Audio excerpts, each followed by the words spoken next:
Okay, student. So, some more questions on data sufficiency, on concepts of reasoning. I am going to discuss with you. So, see the first question.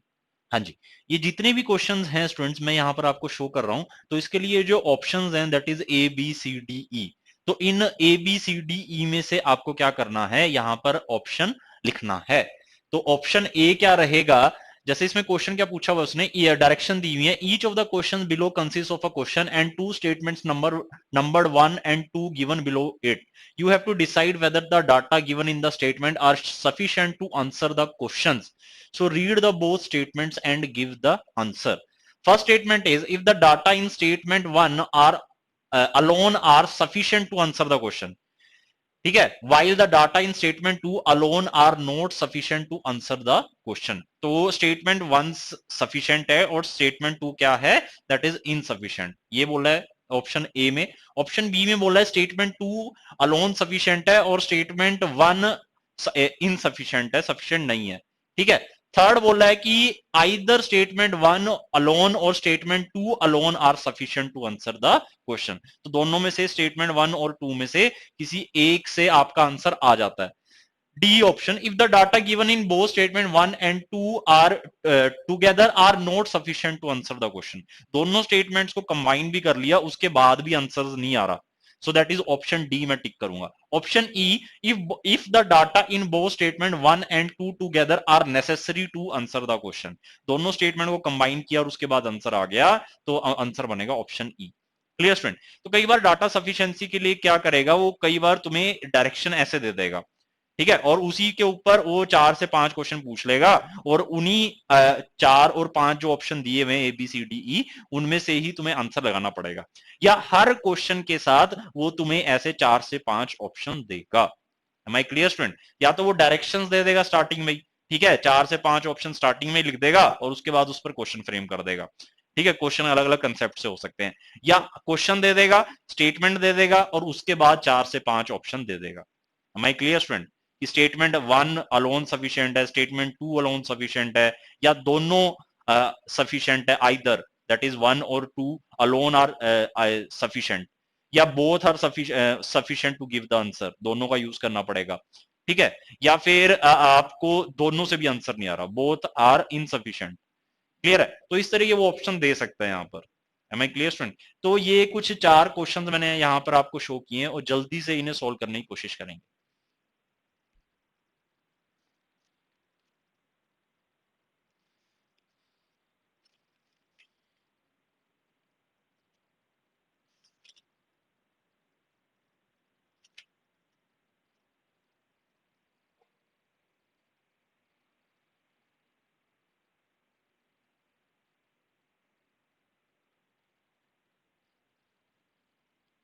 Okay student, तो first question को मैं यहाँ पर तुम्हारे साथ यहाँ पर मैं रीड कर रहा हूँ।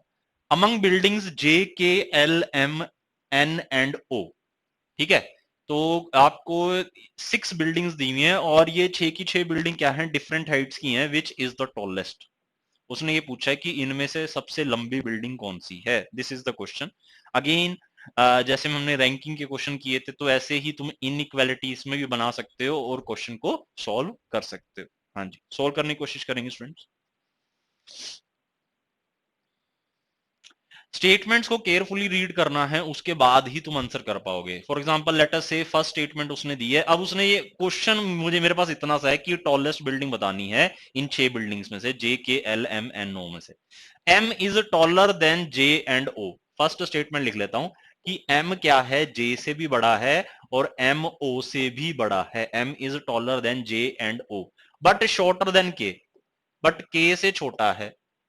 ये लिख लिया मैंने इनइक्वालिटी के उसमें टर्म्स में। N is taller than M, N M से बड़ा है बट टॉलेस्ट नहीं है, सबसे बड़ा नहीं है, सबसे लंबा नहीं है, नॉट टॉलेस्ट। हाँ जी, के इज नॉट द टॉलेस्ट, के भी टॉलेस्ट नहीं है, K is also not tallest.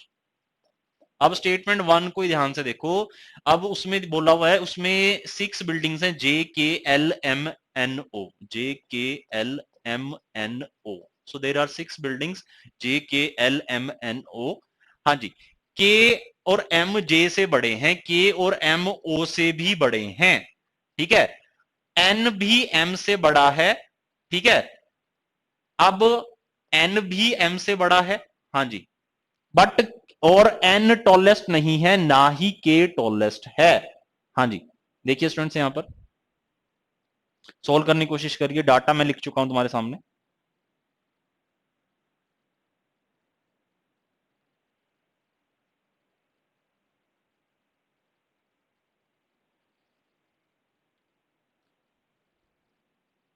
हाँ जी, तो स्टेटमेंट वन के बेसिस पे मैं क्या लिख सकता हूं स्टूडेंट, अगर ये मैं इन दो स्टेटमेंट इन दो इनइक्वालिटीज को लूं तो k is greater than m is greater than j। अब j और o में कोई रिलेशन नहीं है, या तो ये रिलेशन हो सकता है या फिर ये रिलेशन हो सकता है और j में, यही बनेगा। और o और j दोनों क्या है, m से छोटे हैं, ठीक है। अब उसने बोला है कि n m से बड़ा है, n क्या है, m से बड़ा है, एन एम से बड़ा है तो एन एम से पहले आएगा, लेफ्ट साइड पर आएगा, लेफ्ट साइड पर क्या दिया हुआ है, के दिया हुआ है, ठीक है, तो एन एम से बड़ा है बट टॉलेस्ट नहीं है, एन एम से बड़ा है बट टॉलेस्ट नहीं है, ठीक है, और के भी टॉलेस्ट नहीं है, ठीक है, तो एन और के दोनों ही, ठीक है, एन और के दोनों ही एम से टॉल हैं, एम से लंबे हैं बट टॉलेस्ट नहीं है, ना ही उसने साफ साफ बोला है, ना ही एन टॉलेस्ट है और ना ही के टॉलेस्ट है, ठीक है। अब जब उसने साफ साफ बोल दिया एन और के कोई भी टॉलेस्ट नहीं है विद एल, जे तो लिख चुके हो, sorry please correct it, so you are only left with L, correct करेंगे से, you are only left with L, J नहीं होगा, जे तो मैं लिख चुका हूं ना यहां पर, के एम और जे में रिलेशन लिख चुका हूं, के एम और ओ में रिलेशन लिख चुका हूं, so you are only left with L, ठीक है, तो एन और के कोई भी टॉलेस्ट नहीं है बट ये दोनों क्या हैं, एम जे और ओ से टॉल हैं, ठीक है, तो मेरे पास एक ही ऐसी बिल्डिंग बची है, सो दैट इज एल, जो कि क्या होगी, टॉलेस्ट होगी, सो माई आंसर जो बनेगा, so that will be L and statement one is alone sufficient to give you the answer. हाँ जी, जल्दी से नोट डाउन करेंगे, तो according to first statement L will be tallest, तो मेरा ओनली स्टेटमेंट वन से आंसर आ रहा है। स्टेटमेंट टू चेक कर लेते हैं, क्या स्टेटमेंट टू भी आपको आंसर दे पाएगी या नहीं दे पाएगी।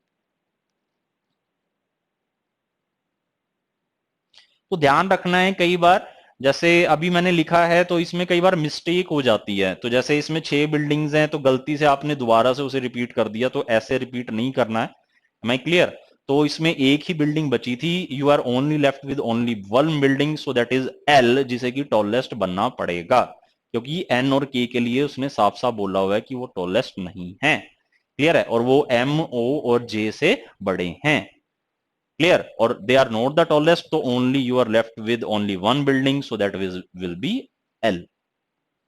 हाँ जी, आई थिंक ये नोट डाउन कर पाए होंगे आप, तो ऐसे इनइक्वालिटी आप लिख सकते हैं, ठीक है, और उसके बाद जो भी लेफ्ट आउट होगा, so that will be tallest, okay, so that was only first statement.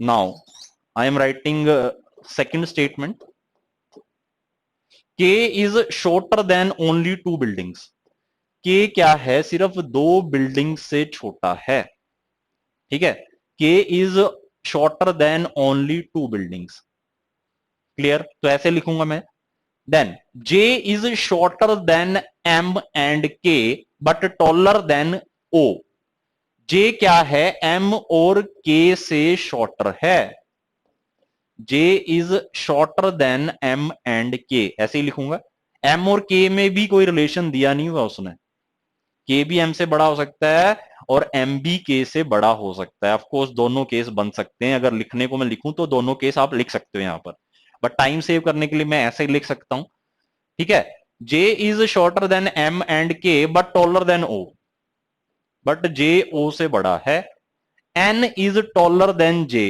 N भी जे से बड़ा है, क्लियर है, ठीक है, तो इसका मतलब एन एम के तीनों जे और ओ से बड़े हैं, मतलब लंबे हैं, टॉलेस्ट हैं, ठीक है, अब यहां पर बचा एल, एल अगेन। अब यहां पर इसने कोई कंडीशन नहीं दी हुई कि एन एम के ये तीनों टॉलेस्ट नहीं हैं। क्लियर है? तो ये कोई कंडीशन उसने दी नहीं हुई यहां पर। ठीक है, तो मैं एल के लिए ये नहीं बोल सकता यहां पर कि एल टॉलेस्ट होगा, क्योंकि लास्ट क्वेश्चन में उसने क्या दिया हुआ था, उसने एन और के लिए ये बोला हुआ था they are not the tallest. ठीक है, और एक ही ऑप्शन बचा था आपके पास, दैट इज एल। तो एल को टॉलेस्ट बनना पड़ा था स्टेटमेंट 1 में, बट स्टेटमेंट 2 में ऐसा नहीं है। ऐसा उसने कहीं भी नहीं बोला हुआ। एन एम के तीनों ही जे से बड़े हैं। ठीक है, जे से लंबे हैं और जे ओ से लंबा है। ठीक है, अब उसने एन एम के लिए कहीं पर भी ऐसे नहीं बोला they are not the tallest. Am I clear? तो अगर ऐसा बोल देता तो एल ही मेरे पास एक चॉइस बचती। M I clear? सो इस इसलिए statement 2 will be insufficient to answer this question. तो only statement 1 will be sufficient to answer this question, while data in statement 2 alone are not sufficient to answer the question. So my answer will become option A. क्या बनेगा इसका आपको option? So that is option A. I think clear होगा students आपको ये। तो इस तरीके के वो क्वेश्चन पूछ सकता है। इसमें एज इट इज कुछ याद नहीं करना है, ना ही कुछ रिमेंबर करना है आपको। ठीक है, तो डायरेक्ट क्वेश्चंस हैं और उन्हें आप सॉल्व कर सकते हो इजिली। जो भी तुम्हें डाटा दिया हो उसे रिप्रेजेंट करो पेज पर। ठीक है, और उससे रिलेटेड क्या कर सकते हो, जो भी क्वेश्चन दिया हुआ है उसे आंसर करने की कोशिश करो। हाँ जी, move to question number 2। So first का आंसर बनेगा ऑप्शन ए। हाँ जी, come to question number 2। Again other concept will be involved in this question.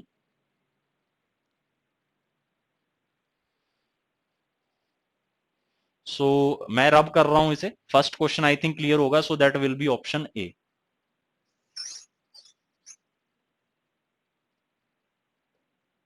हाँ जी, सेकंड क्वेश्चन देखेंगे। So that is a question based on direction sense. What is the direction of M with respect to K? So मैं पहले भी direction का question discuss कर चुका हूं हमारे साथ। तो के विद रिस्पेक्ट एम की डायरेक्शन क्या है? तो के is my reference point. Again north south west east तुम्हें पता होना चाहिए। ठीक है, तो उससे रिलेटेड तुम क्या कर सकते हो, जो भी स्टेटमेंट दे रखी है उसे ड्रॉ कर सकते हो। ठीक है, नॉर्थ ईस्ट क्या होता है, साउथ ईस्ट क्या होता है, साउथ वेस्ट क्या होता है, नॉर्थ वेस्ट क्या होता है। तो अकॉर्डिंगली तुम्हें क्या करना है, वो लाइंस वहां पर बनानी है। हाँ जी, तो आई थिंक देख पाए होगे क्वेश्चन अभी तक। तो मैं फर्स्ट स्टेटमेंट ड्रॉ कर रहा हूं, K is 8 metre to the east of S. ठीक है, जो के है वो एस के ईस्ट साइड में है 8 मीटर। तो एस को यहां बना लिया, एस के ईस्ट में। अगर ईस्ट जाना है तो मुझे इस तरफ जाना पड़ेगा। ठीक है, आई थिंक वो न्यूज आपको क्लियर होगा, north east west south. East इस तरफ पड़ेगा। ठीक है, अगर मैं इधर खड़ा हूं तो नॉर्थ साउथ वेस्ट ईस्ट। अगर मैं ऐसे खड़ा हूं यहां पर, so that is my north, that this is south, this is west and this is east. Clear? तो अगर आपको ऐसे करना पड़ेगा, तो अब एस यहां पर है और इसके ईस्ट में के है। इसके ईस्ट में के इधर जाना पड़ेगा, so that is 8 metre. Distance भी मेंशन किया उसने, K is 8 metre to the east of S. हाँ जी, next, Q is to the north of S. Q S के नॉर्थ में है, तो नॉर्थ तो इधर प्लॉट करना पड़ेगा। सो दैट इज क्यू मैंने कहीं यहां प्लॉट कर दिया, Q is to the north of S.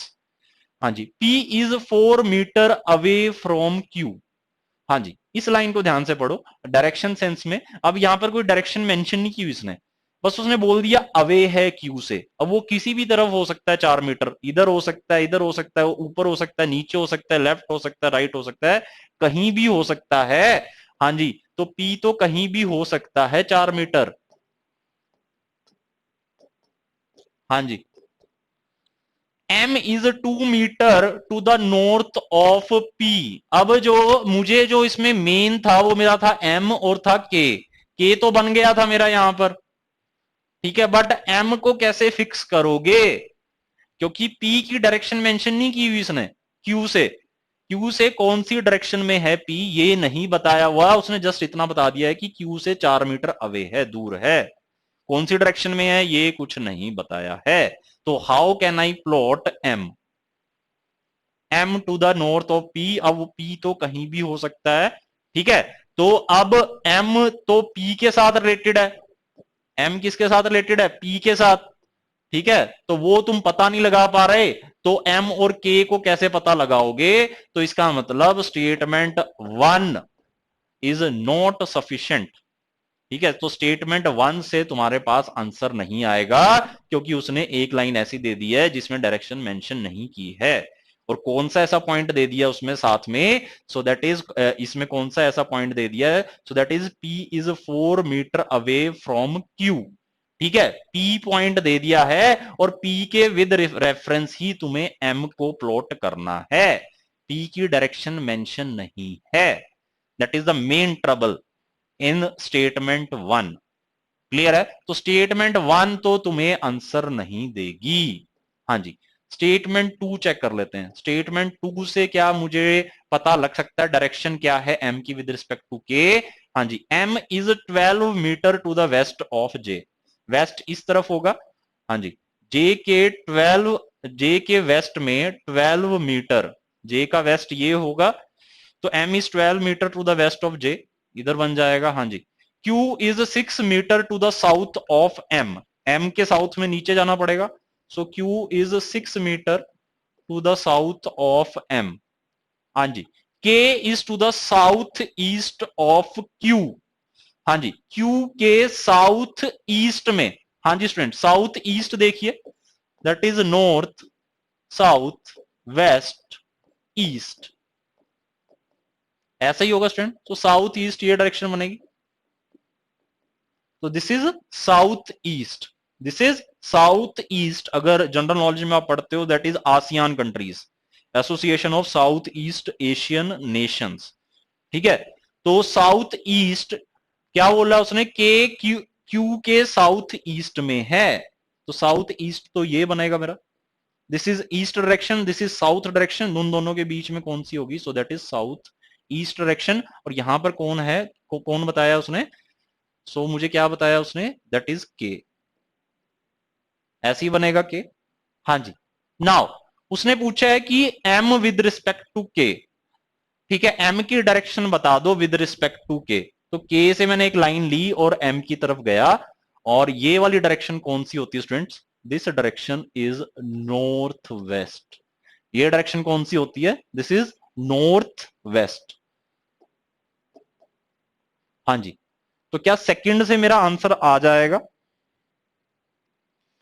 हाँ जी, क्या सेकंड से मेरा आंसर आ जाएगा, यस, तो only second is sufficient to answer the question, while data in statement 1 alone are not sufficient to answer the question, तो 1 से तो आंसर आ ही नहीं रहा है, 2 से आंसर आ रहा है, तो आंसर क्या बनेगा इसका, ऑप्शन बी, 1 से तो आ ही नहीं रहा, फर्स्ट का ए आया था, सेकंड का क्या आ गया है, बी, क्लियर स्टूडेंट्स, हाँ जी, जल्दी से नोट डाउन करेंगे, ऑफ कोर्स डायरेक्शन सेंस तुम्हें पता होना चाहिए, डायरेक्शंस कैसे प्लॉट करते हैं वो तुम्हें आइडिया होना चाहिए हल्का सा, ठीक है, इसमें जब क्वेश्चंस करते हो तुम पाइथागोरस थ्योरम का भी यूज करते हो, सनराइज सनसेट का तुम्हें पता होना चाहिए, ठीक है, अकॉर्डिंगली तुम क्वेश्चंस क्या कर सकते हो, सॉल्व कर सकते हो, again application part, data sufficiency, that is again application part of reasoning concepts and quant concepts, okay, I think note down कर पाए होंगे स्टूडेंट्स, तो नेक्स्ट आपके लिए है that is question number 3, that is based on blood relations, हाँ जी, जल्दी से सॉल्व करेंगे, question number 3, how is P related to M,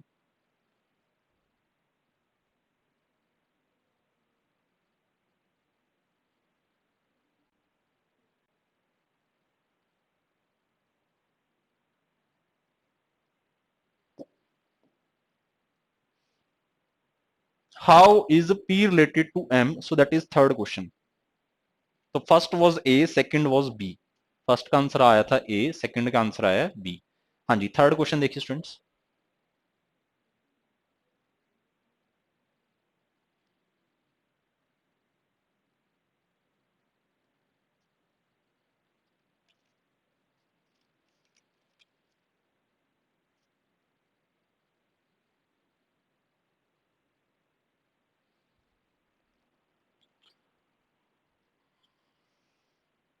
male female का ध्यान रखते हैं ब्लड रिलेशंस में, जेंडर यू शुड नो, ठीक है। जेंडर अगर मेल है तो प्लस लगाना है, फीमेल है तो माइनस लगाना है, सेम एज ग्रुप के हैं, ठीक है, तो सेम जनरेशन है तो उसमें लाई करेंगे, ठीक है।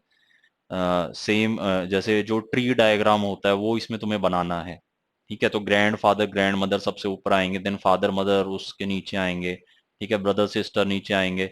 तो ऐसे तुम्हें ध्यान में रखना है, सन डॉटर, ठीक है, तो उनका तुम्हें ध्यान में रखना है। और क्वेश्चन करेंगे, आसान क्वेश्चन है, इजी है। तो अगर ब्लड रिलेशंस की आपको नॉलेज है तो ये क्वेश्चंस कर सकते हो। ऑफ कोर्स मेक श्योर कि आपको ट्री डायग्राम बनाना इसमें आता हो, ठीक है। हाँ जी, फर्स्ट स्टेटमेंट मैं आपके लिए यहाँ पे ड्रॉ कर रहा हूँ। How is P related to M, तो डायरेक्ट क्वेश्चन ये पूछा है कि पी और एम का रिलेशन बता दो। कौन सी स्टेटमेंट मुझे बता रही है पी और एम का रिलेशन, वन और टू में से, ठीक है। और ऑप्शंस वही हैं, A B C D E common options हैं जो कि फर्स्ट और सेकंड के लिए था।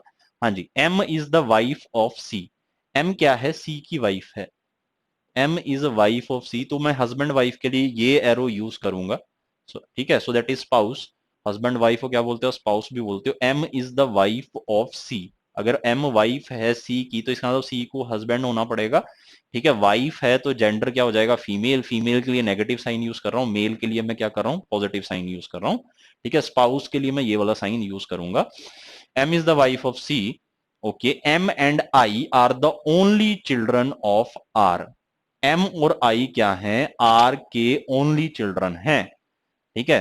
तो एम जो कि वाइफ है सी की, अब वो आई के साथ भी रिलेटेड है, बट उसने आई का जेंडर यहां पर मेंशन नहीं किया है कि आई एम का, एम की सिस्टर है या एम का ब्रदर है आई, ये नहीं बोला उसने, ठीक है। बट सेम एज ग्रुप में सेम जनरेशन में लाई करेंगे एम और आई, तो एम एम के साथ ही मुझे आई को बनाना पड़ेगा, ठीक है। ब्रदर सिस्टर या सिस्टर सिस्टर होंगे एम और आई, ठीक है। और एम और आई किसके बच्चे हैं, दैट इज आर, किसके बच्चे हैं, आर। तो आर ऑफ कोर्स इनका, इनके क्या होंगे, फादर या मदर होंगे, उसका भी जेंडर हमें नहीं पता है, ना ही मुझे आई का जेंडर पता है, ठीक है। तो जेंडर नहीं पता तो मैं लिख नहीं सकता हूं यहाँ पे, प्लस माइनस दोनों यहां पर लिख सकते हो तुम।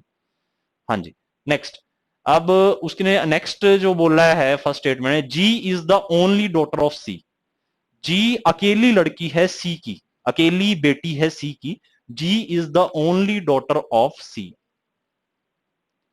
तो G is the only daughter of C ये बोला है उसने।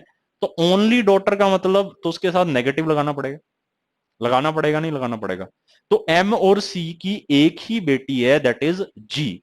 ओनली डॉटर बोला है स्टूडेंट उसने, ठीक है। उसने ये नहीं बोला है ओनली चाइल्ड, ये इस बात का तुम्हें जरूर ध्यान में रखना है कि ओनली डॉटर बोला है, ओनली सन, ओनली चाइल्ड नहीं बोला है उसने, ठीक है। ओनली डॉटर बोला है, हो सकता है उनके सन हो, बेटे हो, ये उसने कहीं मेंशन नहीं किया है। अगर ओनली चाइल्ड होता तो तुम इसे ध्यान में रखते, बट उसने सिर्फ ओनली डॉटर बोला है, तो पॉसिबिलिटी है कि सन भी हो सकते हैं। हाँ जी, तो G is the only daughter of C ये बोला है। तो एम और सी की एक बेटी है, दैट इज जी, हमें नहीं पता कि सन है या नहीं है, हो भी सकते हैं, ओनली चाइल्ड उसने कहीं दिया नहीं हुआ। P is the granddaughter of R, P किस जो P is the granddaughter of R, हाँ जी। अब ध्यान से देखो, आर के दो बच्चे हैं आई और एम, आर के दो बच्चे हैं आई और एम, हाँ जी, ये क्वेश्चन दिया हुआ उसने, आर के दो बच्चे हैं आई और एम।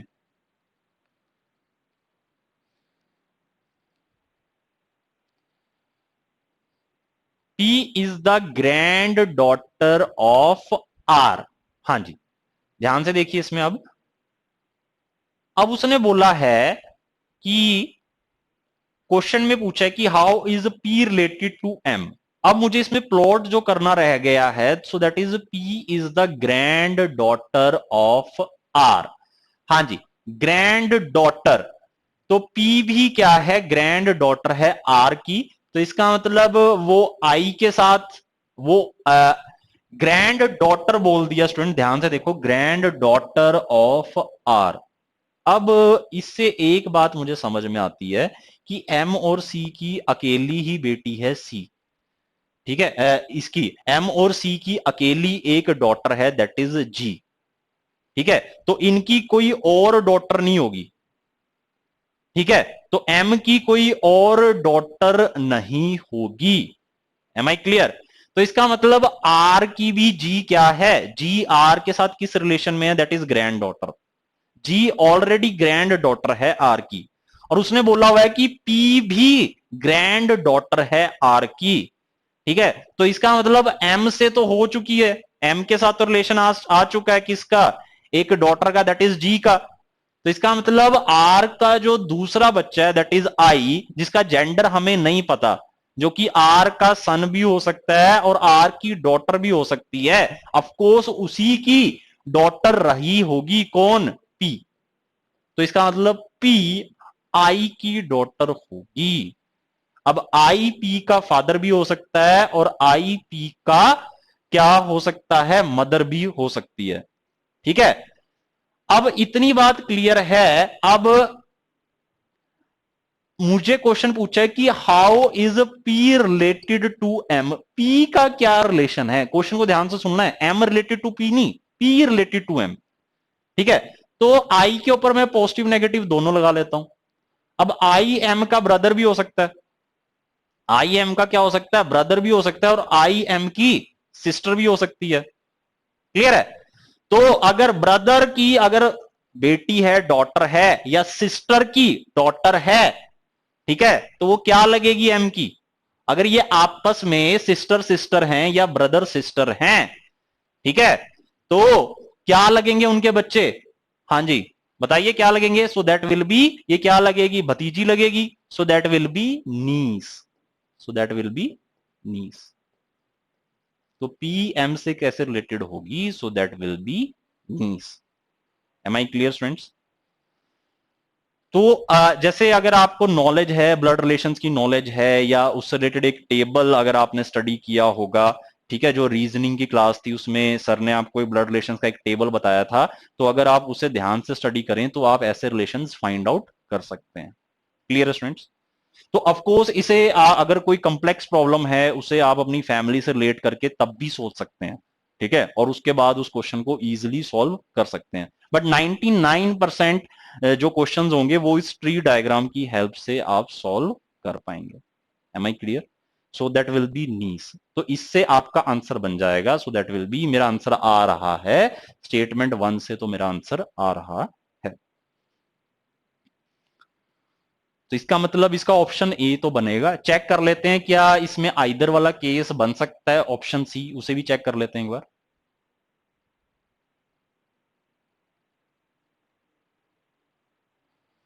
ओके, तो नोट डाउन कर लिया होगा स्टूडेंट्स अभी तक आपने। तो फर्स्ट से तो आंसर आ रहा है, so that is niece, so that is niece. हाँ जी, सेकंड स्टेटमेंट मैं यहां पर ड्रॉ कर रहा हूं, अगेन ब्लड रिलेशन का ही क्वेश्चन है students.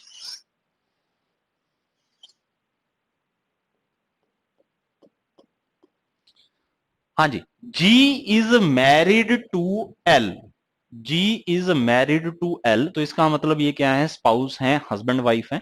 Ji is married to L, so they are spouse, so they are husband wife, but gender is not mention. M is the mother in law of L, M किसकी mother in law है, L की mother in law है।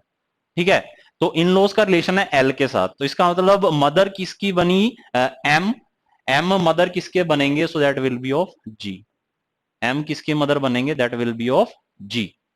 Clear friend?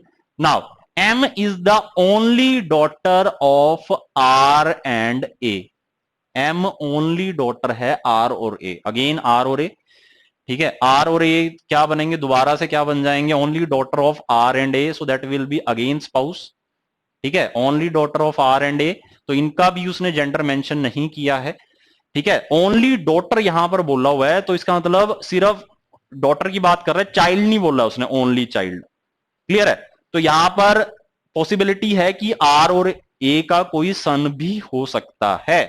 ठीक है, और M का एक child है दैट इज जी, उसका भी जेंडर नहीं पता है मुझे, एम का एक चाइल्ड है दैट इज जी, पॉसिबिलिटी हो सकती है कि कोई सन भी हो जाए, ये सिर्फ उसने डॉटर बोला है यहां पर,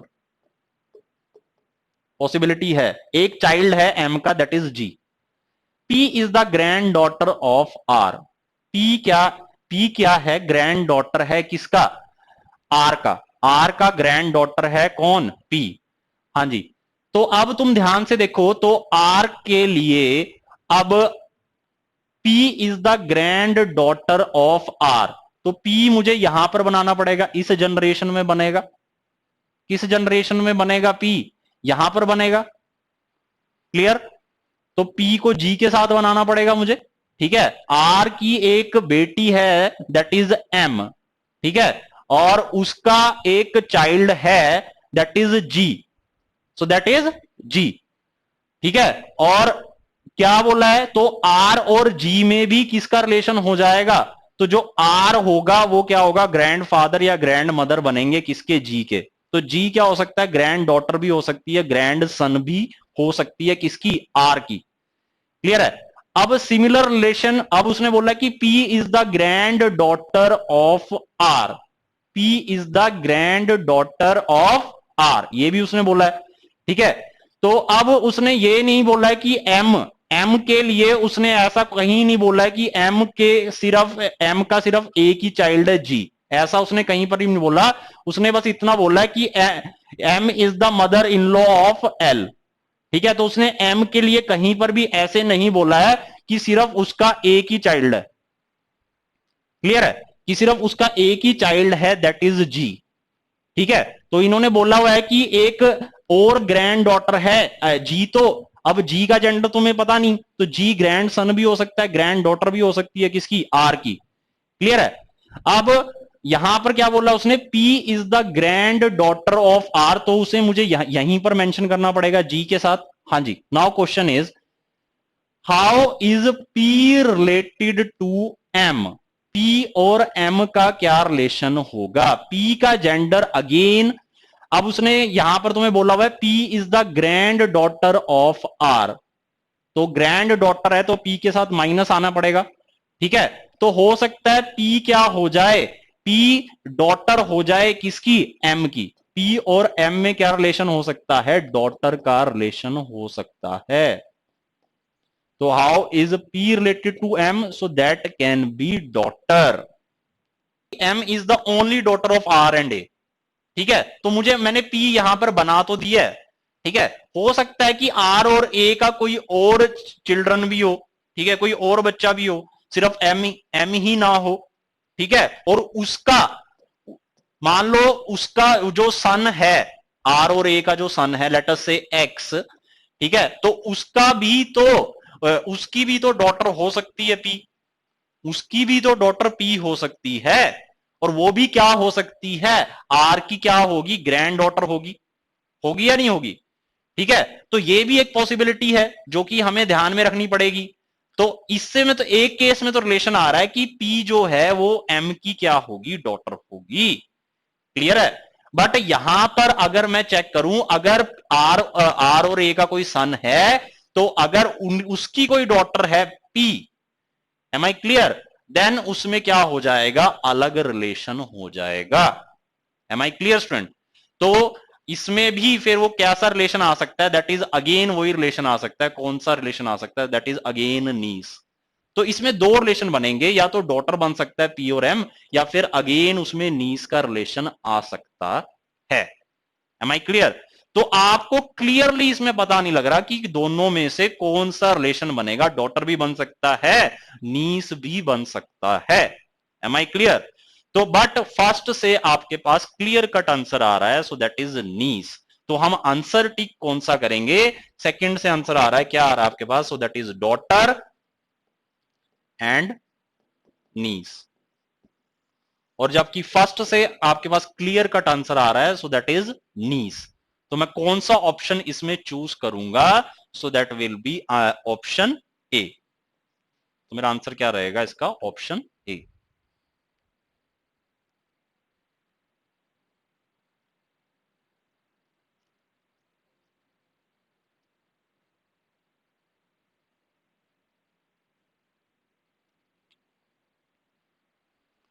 तो दोनों केसेस पॉसिबल हैं इसमें।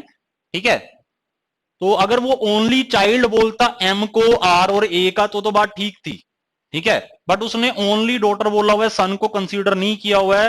हो सकता है कि पी उनके सन का, उनके सन की डॉटर हो, ये भी तो पॉसिबल है। ठीक है।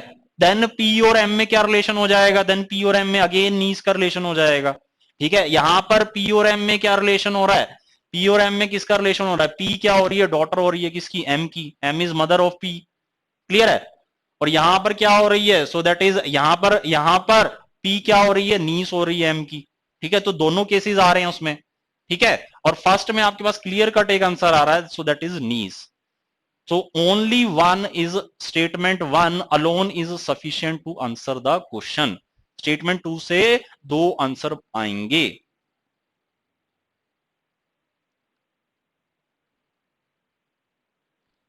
तो जहां पे जेंडर वो स्पेसिफाई ना करे तो वहां पर रिलेशन निकालना थोड़ा मुश्किल हो जाता है। ठीक है, तो अगर वो जेंडर उसने स्पेसिफाई किया हुआ है तो आप इजिली क्या कर सकते हो, वहां पर रिलेशन बना सकते हो। ओके, आई थिंक कर चुके हो गए ये क्वेश्चन। नेक्स्ट क्वेश्चन शो कर रहा हूं यहां पर, सी next question.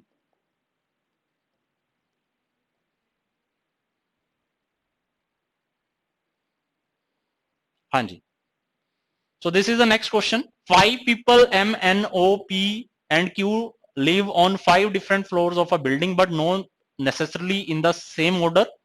The lowermost floor of the building is numbered 1, the one above that is numbered 2 and so on till the topmost floor is numbered 5. How many people live between M and Q? This is the question. तो मुझे बताना है M और Q के बीच में कितने लोग रहते हैं।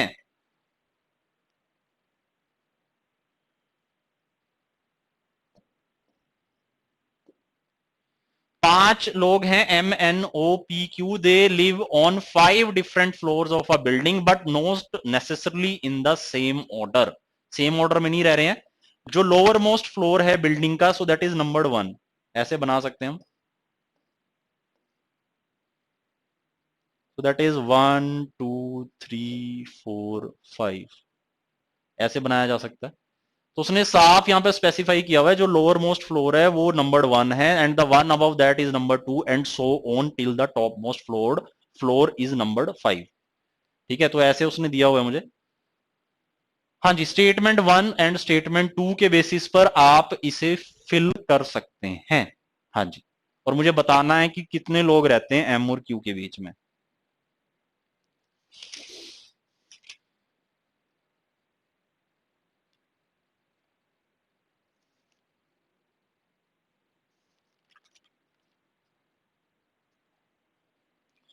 हाँ जी, M lives on floor number 3, statement one से ड्रॉ कर रहा हूं पहले। ठीक है, सो दैट इज स्टेटमेंट 1। तो यहां पर लिख लेता हूं statement 1 and this is statement 2। Statement 2 को भी ऐसे ही लिख लेते हैं। हाँ जी, अब पहले स्टेटमेंट 1 के बेसिस पर फिल करना स्टार्ट करते हैं। एम कहां पर रहता है, तो मुझे क्वेश्चन है कि कितने लोग रहते हैं between M and Q. Question is this, M lives on floor number 3, first statement, M को यहां लिख दिया। Only one person live between M and P. ठीक है, तो पी यहां पर आ सकता है, एम और पी के बीच में कोई एक पर्सन रह सकता है, नीचे भी आ सकता है पी। अकॉर्डिंगली मुझे एक जगह छोड़नी पड़ेगी। N lives on an odd numbered floor immediately above Q. N odd numbered floor पर रहता है immediately above odd numbered floor. हाँ जी, अब उसने एक बात ये भी बोल दी है, इमीडिएटली अबव क्यू, क्यू से ऊपर रहता है। ठीक है, तो ओड नंबर मेरे पास कौन कौन से बचे हुए हैं यहां पर, सो 3 तो ऑक्यूपाई हो चुका है एम के साथ, तो ओड नंबर है कौन से, 1 और 5। ठीक है, बट उसने बोला है इमीडिएटली अबव क्यू। ठीक है, तो 1 तो आएगा नहीं, 1 तो आएगा नहीं। ठीक है, क्योंकि 1 से स्टार्ट कर रहे हो लोअर मोस्ट फ्लोर, तो मुझे 0 पर क्यू रखना पड़ेगा, 0 उसने बोला ही नहीं हुआ। क्लियर है, तो इसका मतलब 1 पर तो आएगा नहीं। तो इसका मतलब एन ओड नंबर्ड फ्लोर किस पे रहता है, दैट इज 5 पे रहता है। 5 पे रहता है, एक ही ओड नंबर बचा 1 और 5 में से, सो दैट इज 5 ओनली। तो यहां पर इसका मतलब पी तो आएगा नहीं। अब क्या आ गया, यहां पर एन आ चुका है, तो इसका मतलब पी फिक्स हो जाएगा। अब पी कहां पर फिक्स हो जाएगा, 1 पर। हाँ जी, N lives on an odd numbered floor immediately above Q. ठीक है, अबव क्यू, तो फोर्थ नंबर पर कौन आ जाएगा, क्यू आ जाएगा। तो एक ही पर्सन बचा है इसमें, कौन सा? सो दैट इज ओ बचा है। ओ कहां पर बिठा दूंगा मैं? सेकंड फ्लोर पर। तो क्या ऑर्डर बन गया मेरा? N Q M O P, N Q M O P, this is my order. तो एम और क्यू के बीच में कोई है क्या? कोई भी नहीं है। एम थर्ड फ्लोर पर रहता है और क्यू कौन से फ्लोर पर रहता है? दैट इज फोर्थ फ्लोर पर। तो इसका मतलब statement one is alone sufficient to give the answer. Clear है? स्टेटमेंट वन से तो आंसर आ रहा है। सेकंड को भी चेक कर लेते हैं, क्या सेकंड से आंसर आ रहा है? O lives on an even numbered floor immediately below M. ठीक है, एम से नीचे रहता है ओ और इवन नंबर्ड फ्लोर पर रहता है।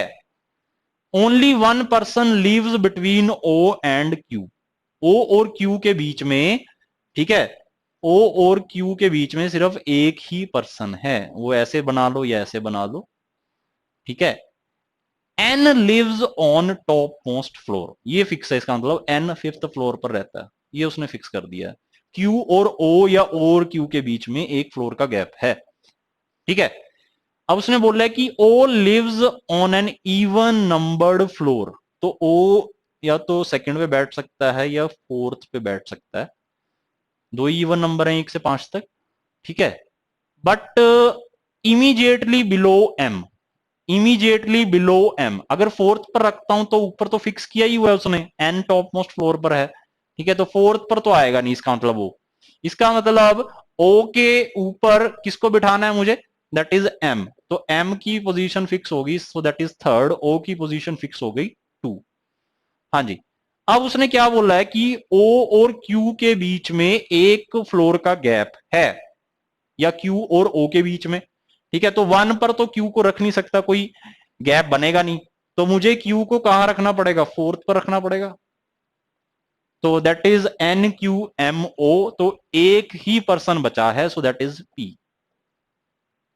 तो ये कहां पर आ जाएगा? So that is N Q M O P. तो अगेन इसमें भी ऑर्डर क्या बना है? सेम बना है जो कि स्टेटमेंट वन में बना था। तो इसका मतलब स्टेटमेंट वन से भी आंसर आ रहा है, स्टेटमेंट टू से भी आंसर आ रहा है। तो इसका मतलब आइदर स्टेटमेंट वन और statement two both alone are sufficient to give you the answer. तो ये ऑप्शन बनेगा। और अकॉर्डिंग टू दैट जो डायरेक्शंस आपको मैंने पिछले लास्ट पेज पर जो शो की थी, जो आंसर बनेगा ऑप्शन सी। तो जब दोनों ऑप्शन से, अगर दोनों स्टेटमेंट से आपका आंसर आ जाए, सो दैट मीन्स आइदर 1 और 2 alone is sufficient to give you the answer. हाँ जी स्टूडेंट्स, आई थिंक क्लियर होगा ये question. Very easy question. Again order पर था, अरेंजमेंट पर था ये question, again related to some puzzle.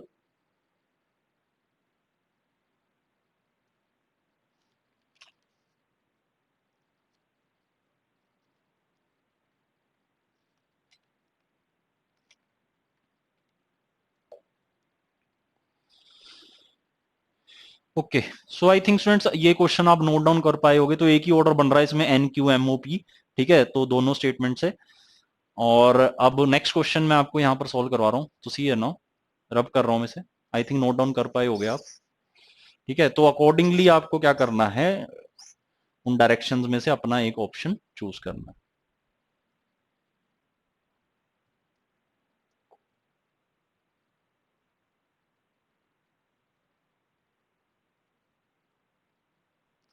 Okay, so this is next question, so that is question number 5 for you. हाँ जी, क्वेश्चन नंबर 5 को solve करने की कोशिश करेंगे students. So there are 6 people are sitting in 2 parallel rows. So again a question on sitting arrangement puzzles. 6 people they are sitting in 2 parallel rows containing 3 people each in such a way that there is an equal distance between adjacent persons. Adjacent persons होते हैं जो कि साथ साथ में बैठते हैं। ठीक है, तो रो 1 में यू वी डब्ल्यू बैठे हुए हैं और दे आर फेसिंग साउथ, और उनका जो फेस है वो साउथ की तरफ है। रो 2 में पी क्यू आर बैठे हुए हैं and they are facing north, तो वो नॉर्थ को फेस कर रहे हैं। So therefore in the given sitting arrangement each member seated in a row faces another member of the other row.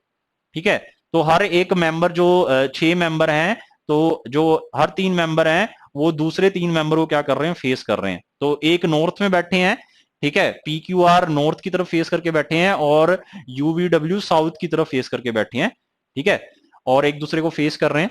Who sits at extreme left end of row 2, ठीक है, तो रो 2 जो नॉर्थ की तरफ फेस करके बैठे हैं उसका जो एकदम लेफ्ट हैंड है उस पर कौन बैठा है, दिस इज द क्वेश्चन, ठीक है। तो उसके बाद उसने 2 स्टेटमेंट्स भी दिए हैं, उन स्टेटमेंट को तुम रीड कर सकते हो, अकॉर्डिंगली डायग्राम बना सकते हो और उसके बाद उस क्वेश्चन को सॉल्व कर सकते हो। हाँ जी, जल्दी से करेंगे।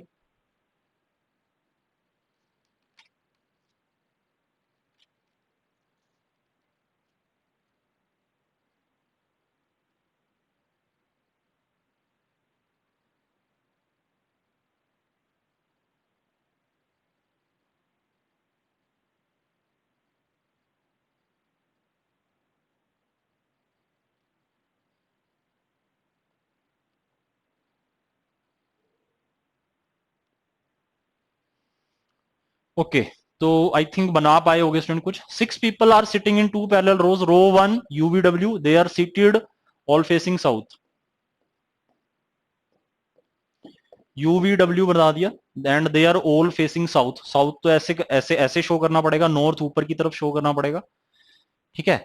This is row 1, then this is row 2, they are all facing north, so that is pqr, so they are, तो मुझे यहां पर बताना है यहां पर कौन बैठा है, this is the question, left end of row 2, यही पूछा उसने, लेफ्ट एंड ऑफ रो 2 पर कौन बैठा है। हाँ जी, फर्स्ट स्टेटमेंट को अब मैं ड्रॉ करूंगा, ठीक है, और देन हम पता लगाएंगे कि यहां पर कौन बैठा है, लेफ्ट एंड, जहां पर मैंने क्वेश्चन मार्क लगाया है यही है, रो 1 रो 2। रो 1 में यूवीडब्ल्यू बैठे हैं साउथ की तरफ फेस करके, रो 2 में पी क्यू आर बैठे हैं नॉर्थ की तरफ फेस करके, ठीक है। एडजेसेंट जो ये साथ में बैठे हैं इनके बीच में इक्वल डिस्टेंस है, ये बोला हुआ उसने। देन अब वी सिट्स, फर्स्ट स्टेटमेंट को जब मैं रीड कर रहा हूं तो ध्यान से देखना, फर्स्ट स्टेटमेंट के लिए जब मैं इसे ड्रॉ करूंगा, फिल करूंगा इन ब्लैंक्स को, we seats eight one of the extreme ends of the line, ठीक है। तो वी यूवीडब्ल्यू रो 1 में है, तो V extreme ends of the line में बैठता है, या तो वो इधर बैठेगा या फिर इधर बैठेगा वी, ठीक है, तो या तो वी इधर बैठेगा या फिर वी इधर बैठेगा, ऐसे बिठाना पड़ेगा मुझे। Only one person sits between Q and one who faces V, ठीक है। तो उसने ये क्वेश्चन पूछा है कि एक पर्सन बैठता है between Q and one who faces V, ये उसने क्वेश्चन पूछा है। हाँ जी, ड्रॉ करेंगे, जल्दी से ड्रॉ करने की कोशिश करेंगे।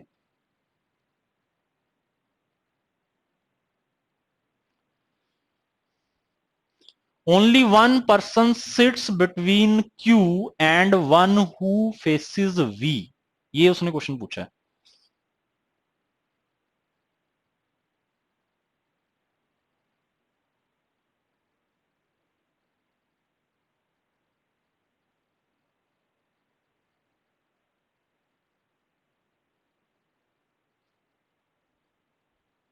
हाँ जी, ड्रॉ करने की कोशिश करेंगे। वी को मैंने बिठा दिया है, we seats eight one of the extreme ends of the line.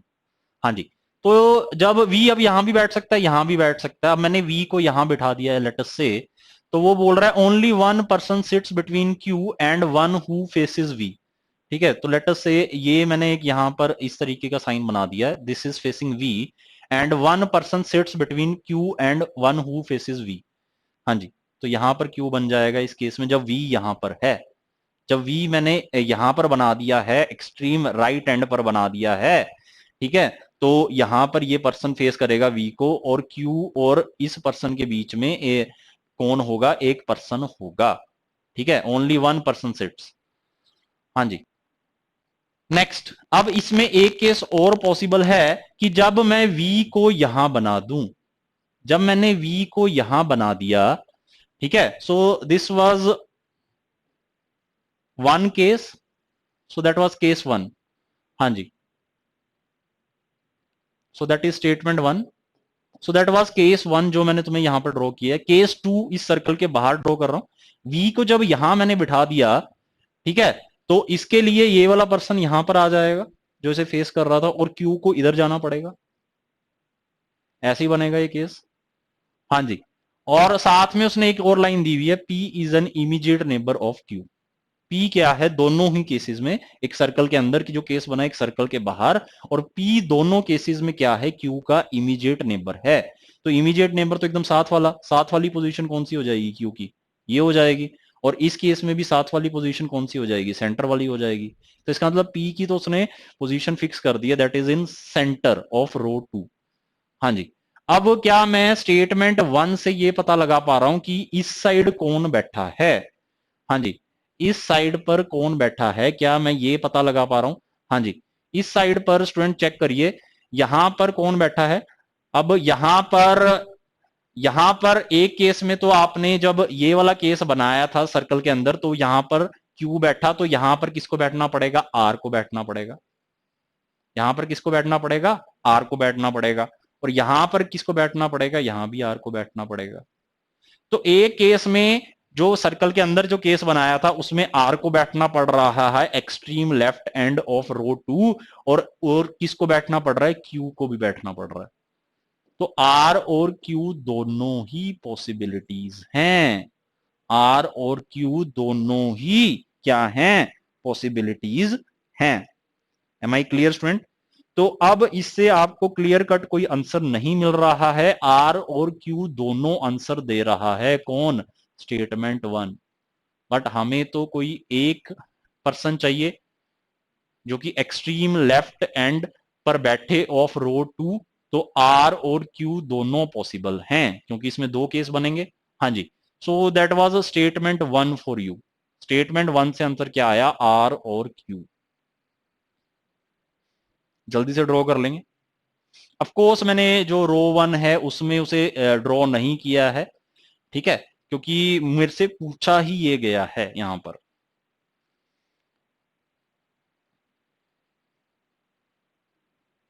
तो स्टेटमेंट 1 से दो आंसर आ रहे हैं, या तो आर हो सकता है या फिर क्यू हो सकता है, बट मैं श्योर नहीं हूं कि कौन सा होगा एग्जैक्टली ठीक है, तो ये मैं स्टेटमेंट 1 से मुझे पता नहीं लग पा रहा है कि एक्सट्रीम लेफ्ट हैंड पर कौन बैठेगा ऑफ रो 2।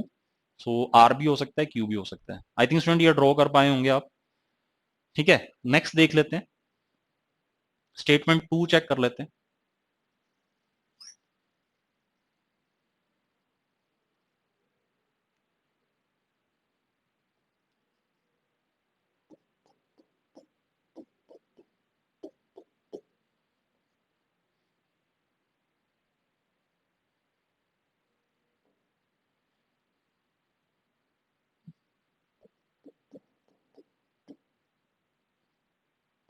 हाँ जी, so that is row 1 UVW.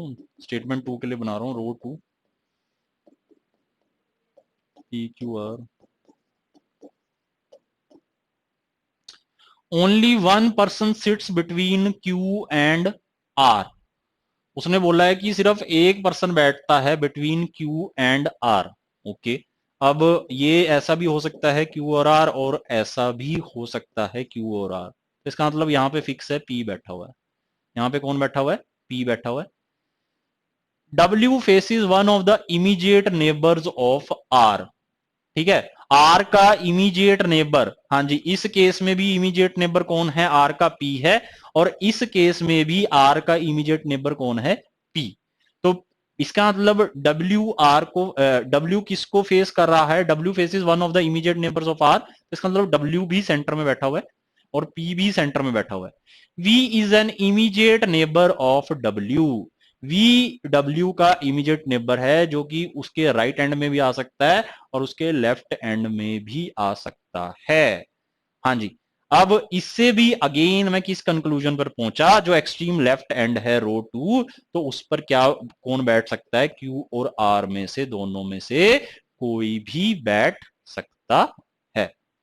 हाँ जी स्टूडेंट्स, तो अगेन कोई क्लियर कट इंफॉर्मेशन यहां पर नहीं है आपके पास। तो इसका मतलब स्टेटमेंट 1 और स्टेटमेंट 2 अगर मैं इन्हें कंबाइन भी कर दूं तो उसके बावजूद आपको इसका आंसर नहीं मिलेगा।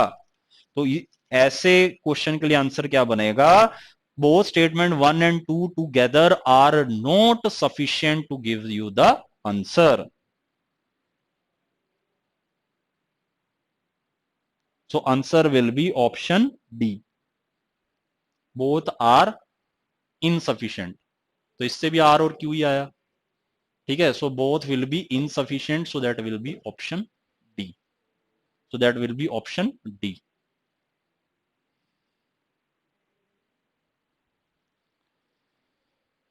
So that was a problem based on sitting arrangement. Sitting arrangement पर ये problem based थी.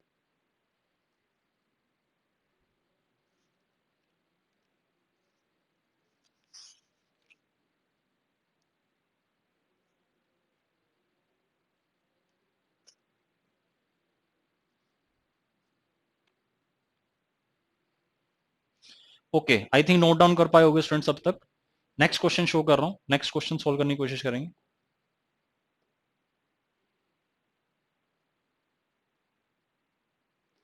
सो दीज आर सम क्वेश्चंस जो आपको अब सोल्व करना है. So this is the question, how old is Megha.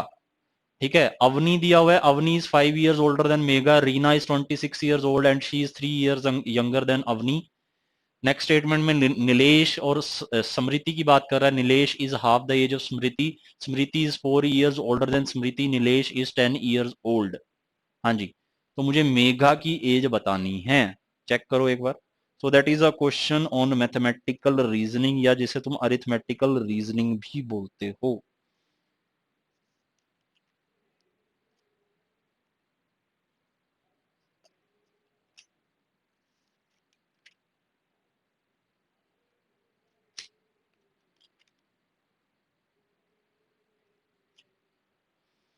Again इस क्वेश्चन के लिए जो डायरेक्शंस हैं वो अलग अलग दी हुई हैं.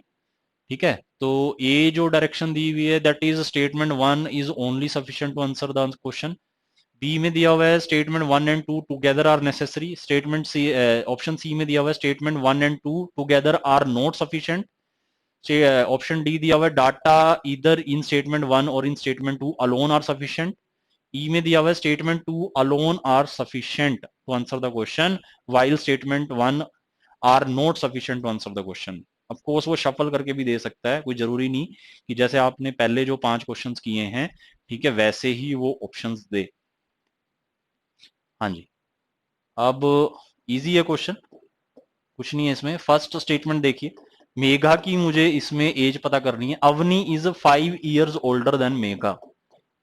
Avani, let us say Avni age is A and Megha age is M. तो अवनी 5 साल बड़ी है किससे, मेघा से. तो Avni is equal to 5 + m. Reena is 26 years old. तो Reena is 26 years old and Reena she is 3 years younger than Avni. Avni से ये कितने साल छोटी है Reena, so that is 3 years. हाँ जी, तो अवनी का मतलब कितना हो गया, सो दैट इज 26 + 3. वैल्यू पुट कर दी रीना की, यहाँ पर रीना की एज पुट कर दी, तो अवनी की एज कितनी हो जाएगी, 29. अगर अवनी की एज 29 यहां मैंने पुट कर दी, तो मेघा की एज कितनी आ जाएगी, सो that is 29 - 5, so that is 24. तो मेगा की एज आ जाएगी 24. तो इसका मतलब जो आपके पास स्टेटमेंट 1 दे रखी है उससे मेगा की एज आपको पता लग गई, सो दैट इज 24. तो स्टेटमेंट 1 से तो मेरा आंसर आ रहा है. हाँ जी, जल्दी से नोट डाउन करेंगे. अवनी 5 साल बड़ी है मेगा से, रीना की एज दी हुई है 26 years ओल्ड, और रीना 3 साल छोटी है अवनी से. ठीक है, तो इसका मतलब अवनी के क्या हो जाएगी, रीना की एज अगर 26 है तो अवनी 29 की हो जाएगी. अवनी 29 है, ठीक है, और उसमें से मैं 5 सब्ट्रैक्ट करूंगा तो मेगा आ जाएगा. और अवनी क्या है, 5 साल बड़ी है मेगा से. अगर अवनी 29 years की है तो मेगा कितने की होगी, 24 years की होगी. तभी तो डिफरेंस कितने का बनेगा, 5 years का. ओके, आई थिंक स्टेटमेंट 1 से इसका कोई आंसर पॉसिबल है. स्टेटमेंट 2 चेक कर लेते हैं जल्दी से, क्या स्टेटमेंट 2 से इसका आंसर पॉसिबल है. Nilesh is half the age of Smriti. Megha is 4 years older than Smriti. Now these are the question of mathematical reasoning.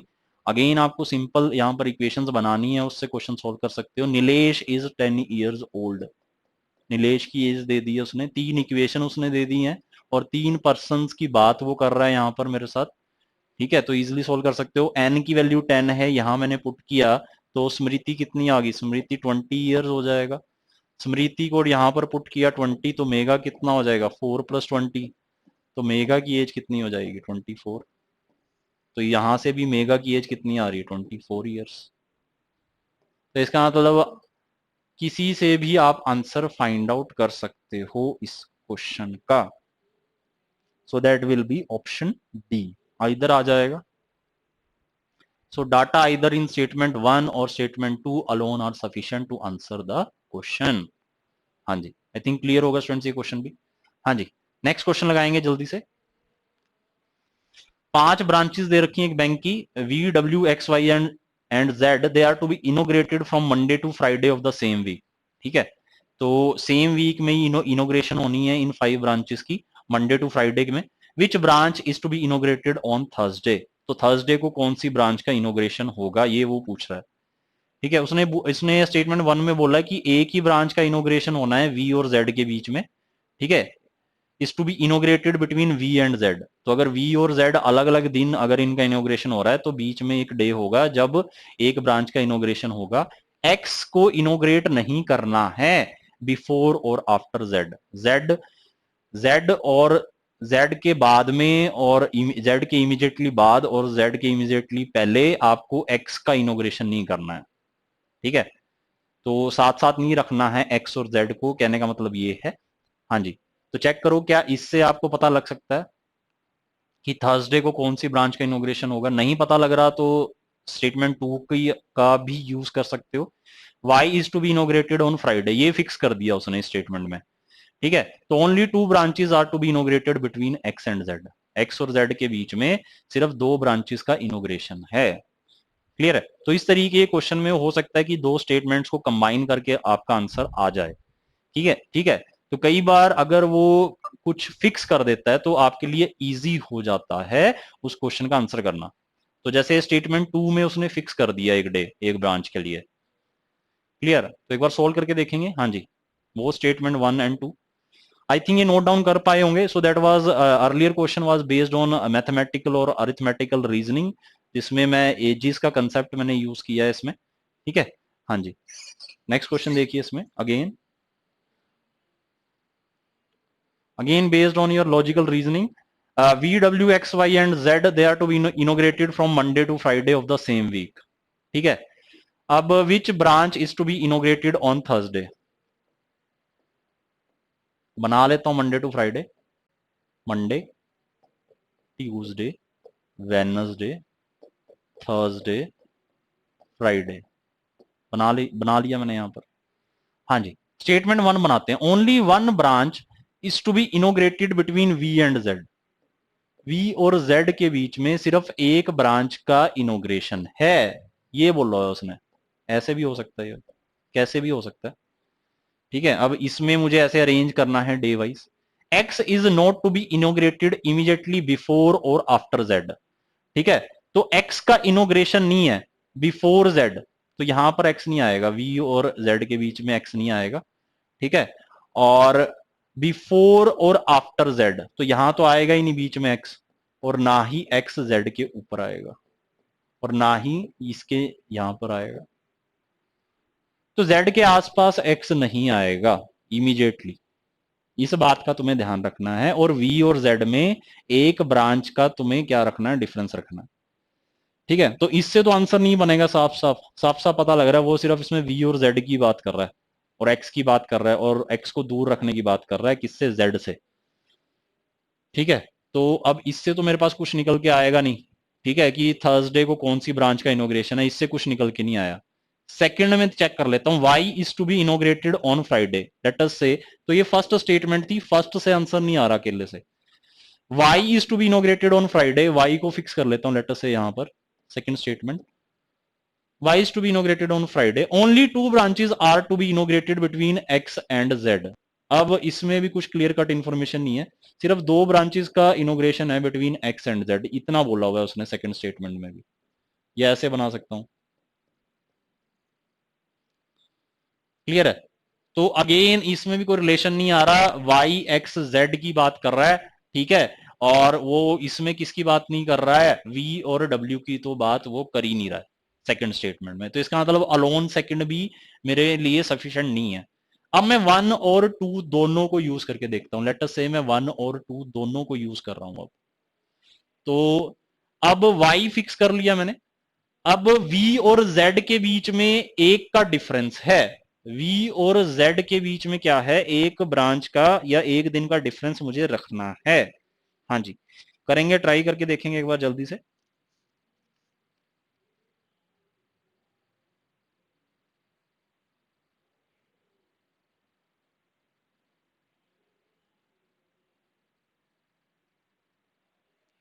हाँ जी, v और z में लेट अस से अगर मैं यहां पर लिख देता हूं v और z, v और z, अब मैं फिल करके देख लेता हूं। v और z मैंने यहां पर लिख लिया। मुझे एक बात का ध्यान रखना है कि z के ऊपर नीचे x नहीं होना चाहिए। z के ऊपर नीचे x नहीं आना चाहिए, उसने साफ साफ बोला था। ठीक है, और z और x के बीच में दो ब्रांचेस का उसने डिफरेंस बोला है मुझे। Only two branches are to be inaugurated between x and z। ठीक है, तो अगर z यहां रख दिया तो x यहां रखना पड़ेगा। ठीक है, z को मुझे x से दूर रखना है, तो ये पॉसिबल है, ये केस ऐसा बन सकता है। चेक करो, x z के आसपास नहीं है इमीडिएटली, ना ही z के ऊपर नीचे है। ठीक है, और z और x के बीच में दो ब्रांचेस का उसने डिफरेंस भी दिया हुआ है, और y का इनोग्रेशन कब है, फ्राइडे को है। तो इसका मतलब एक्स वी जेड वाई मैंने फिल कर दिया है, तो सिर्फ एक ही ब्रांच बची, सो दैट इज डब्ल्यू। डब्ल्यू का इनोग्रेशन कब हुआ, वेनसडे को, तो इसका मतलब थर्सडे को कौन सी ब्रांच का इनोग्रेशन हुआ, सो दैट वाज जेड। तो यही क्वेश्चन उसने पूछा है, which branch was inaugurated on Thursday, so that was Z. So that was Z. तो इसका मतलब बोथ 1 and 2 को अगर मैं यूज करूंगा तो मेरे पास आंसर आ जाएगा। So that was a question both 1 and 2, जिससे आप क्या कर सकते हो, इस क्वेश्चन का आंसर निकाल सकते हो। हाँ जी, जल्दी से नोट डाउन करेंगे।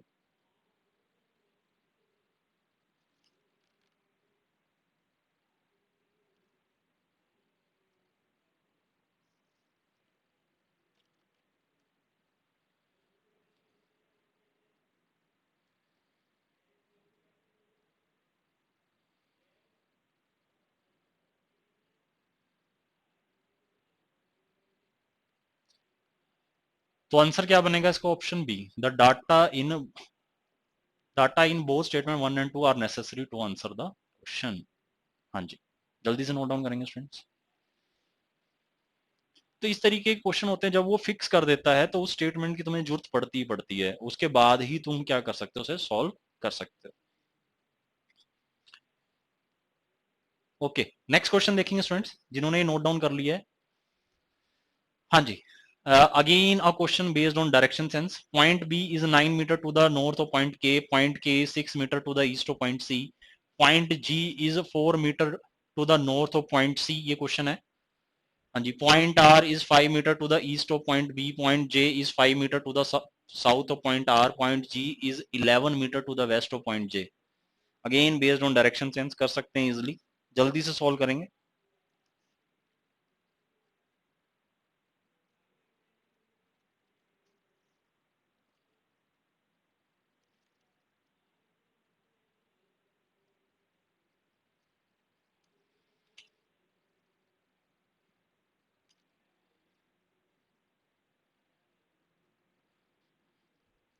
Okay, I think note down कर पाए होंगे स्टूडेंट अभी तक। ओके, इसे रीड भी कर पाए होंगे इस क्वेश्चन को अभी तक।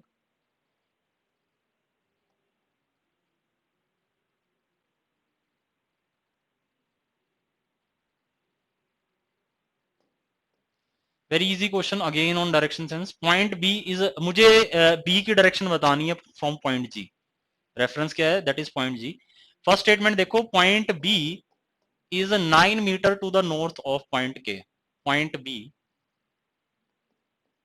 Point B is 9 metre to the north of point K. ऐसे ही बनूंगा, ऐसे ही बनाऊंगा। K is 6 metre to the east of point C. Point C के ईस्ट में है K. K is 6 metre to the east of point C. K is 6 metre to the east of point C. Point G is 4 metre to the north of point C. Point जी।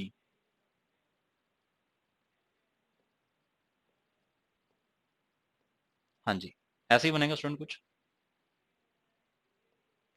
अब question क्या पूछा है, in which direction is point B from point G. हाँ जी, point B point G से कौन सी direction में, तो जी से लाइन ड्रॉ करूंगा, बी तक लेके जाऊंगा, और ये डायरेक्शन आपको पता है, so that is north east, so that is north east direction. तो इसका मतलब statement 1 alone is sufficient to answer my question.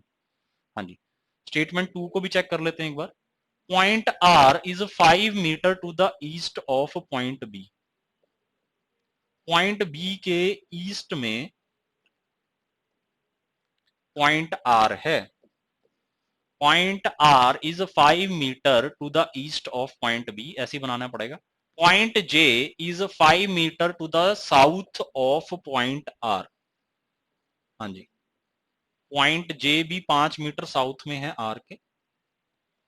Point G is 11 metre to the west of point J. हाँ जी, पॉइंट जी जे के waste में है 11 metre,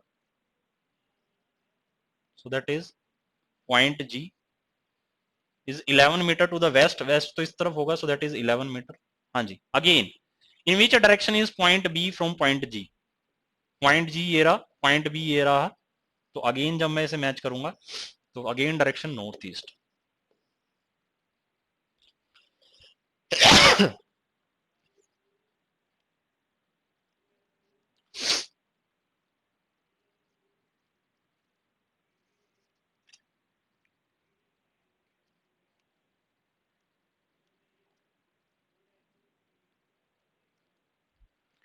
okay, तो I think दोनों स्टेटमेंट से आपका आंसर पॉसिबल है, तो that will be either, so either in statement 1 or statement 2 alone are sufficient to answer the question, so answer will be option D.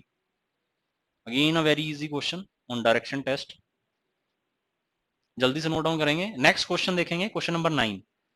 चार friend दे रखे हैं A B P Q, सबके पास अलग अलग अमाउंट है, तो मुझे ये बताना है सबसे ज्यादा अर्न कौन करता है, सबसे ज्यादा कमाता कौन है। P earns more than A but less than both B and Q.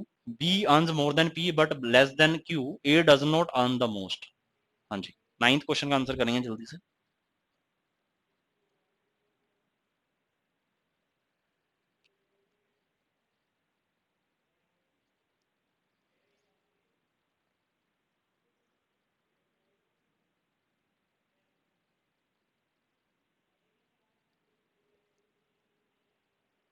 Okay, I think students ये आंसर कर पाए होंगे इन क्वेश्चंस का। नेक्स्ट क्वेश्चन शो कर रहा हूं आपको।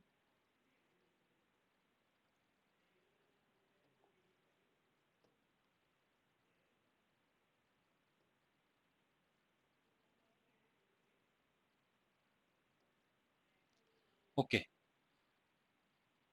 तो क्वेश्चन नंबर 9 एंड 10 जो आपको करना है अब,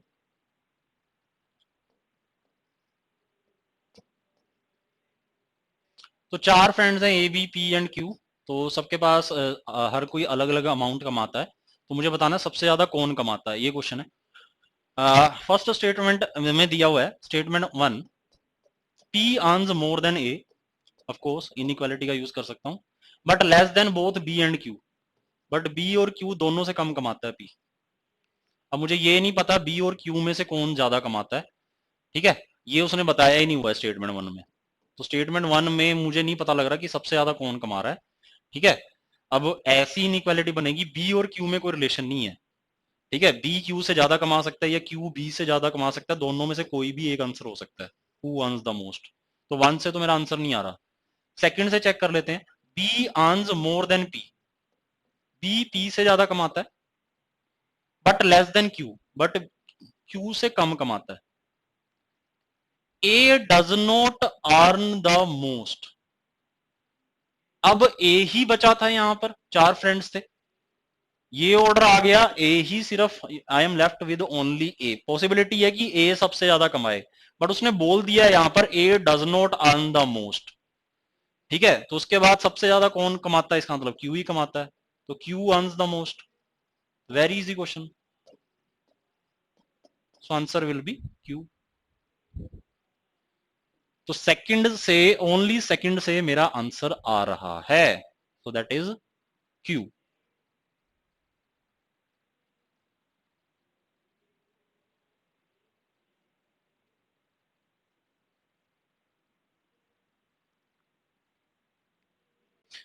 So that will be option E.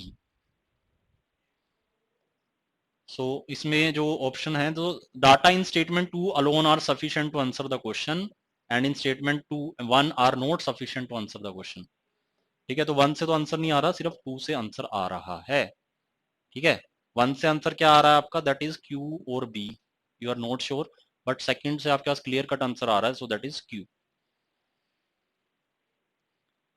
हाँ जी, नेक्स्ट क्वेश्चन सोल्व करेंगे जल्दी से। Question number 10, how many siblings does G have. Siblings का मतलब होता है ब्रदर सिस्टर, तो जी के कितने ब्रदर सिस्टर हैं वो बताना है नेक्स्ट क्वेश्चन में आपने। जल्दी से सॉल्व करने की कोशिश करेंगे।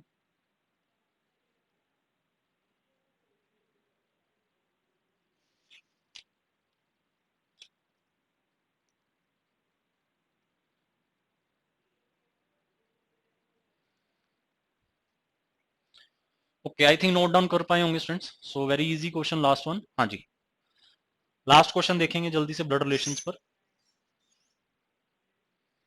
How many siblings does G have. Again siblings means that is brother sister. Spouse का मीनिंग पता होना चाहिए, हस्बैंड वाइफ।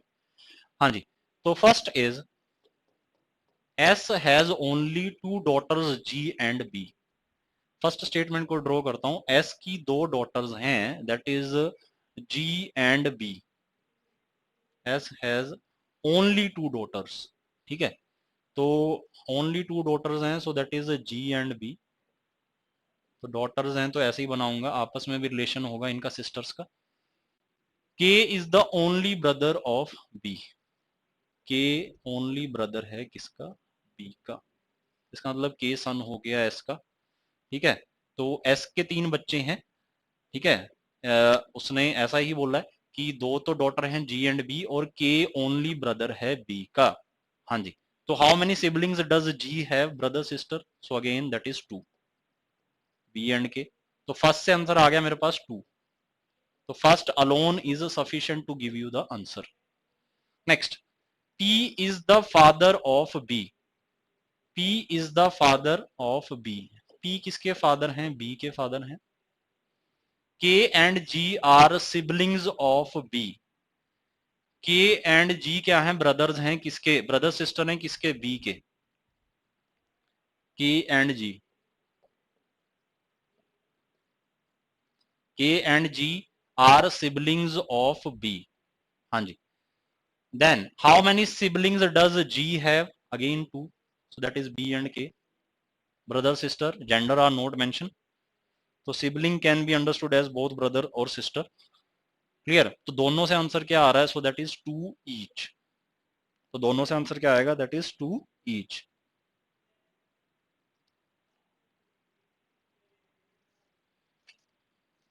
हाँ जी, जल्दी से नोट डाउन करेंगे।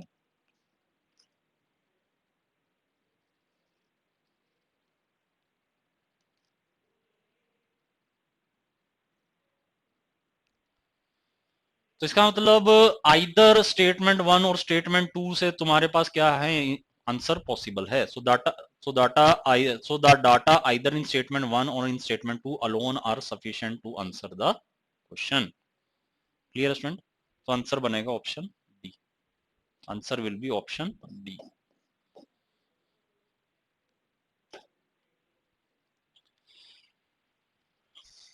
जल्दी से नोट डाउन करेंगे।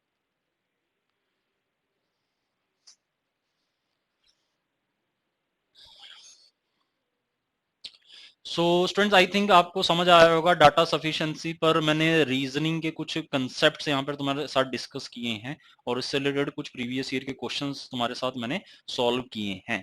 क्लियर है, तो अकॉर्डिंगली हो सकता है कि आपको 4 से 5 क्वेश्चन के लिए सेम डायरेक्शन दे दी जाए, या फिर हर किसी क्वेश्चन के लिए अलग वो वहां पर डायरेक्शन दे।